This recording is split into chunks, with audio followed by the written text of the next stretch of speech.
Old video just resurfaced of CNN doing a ride-along with ICE during deportations under the Obama administration. And now people are asking questions, rightly so, about the imbalance in reporting. And the maybe bigger question being why?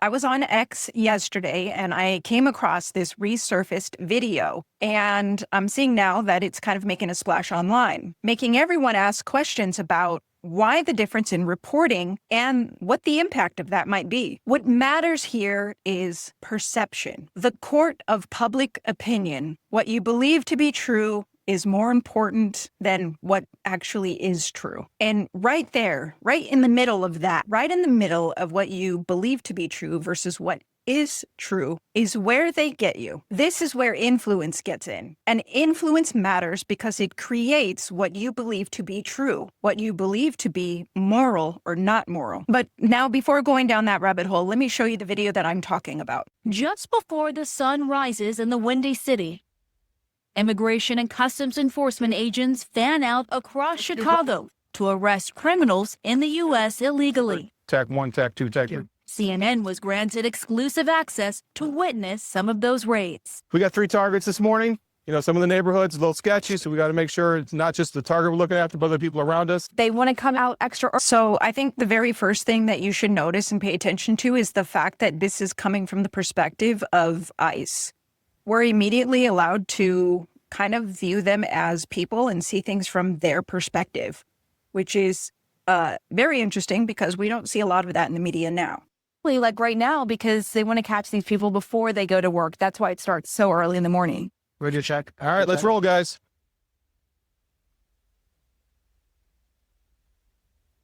A lot of things go through your head. Your adrenaline, blood pressure, of course, goes up when you're getting ready to do something like this.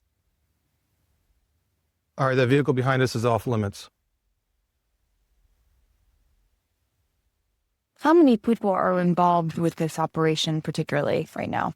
I have a 5-man arrest team here situated in this neighborhood here on the street. You see the stoop going up. I have a couple guys sitting right inside that stoop. This is part of what we do. Keep eyes on somebody and try to be as covert as we can.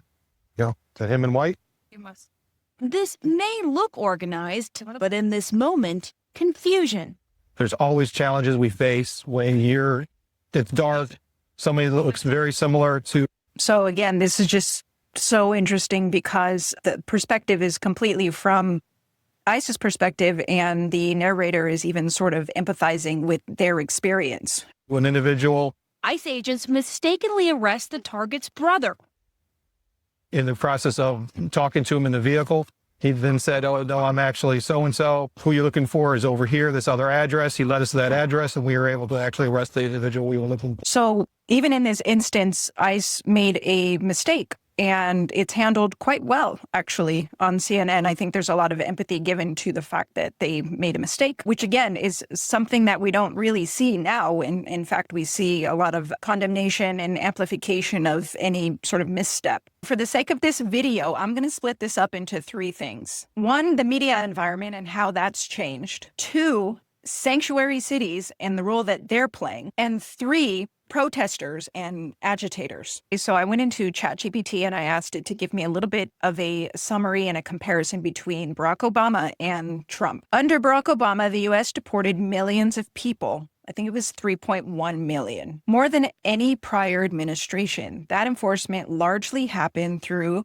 cooperation with states and cities. That's really, really key here, guys. Cooperation. ICE picked people up from jails, prisons, and court systems, not neighborhoods. Sanctuary policies existed, but they were less widespread and less defiant. So federal enforcement could function quietly and bureaucratically. Most of this happened out of public sight. At the same time, the media environment was fundamentally different. There was no TikTok, no mass live streaming, no constant bystander video feeding algorithms. Mainstream coverage of Obama was generally favorable or deferential. And immigration enforcement was rarely framed as an ongoing moral emergency. Even Obama's use of detention facilities and cages, which absolutely existed, produced little sustained outrage because the images weren't endlessly circulating.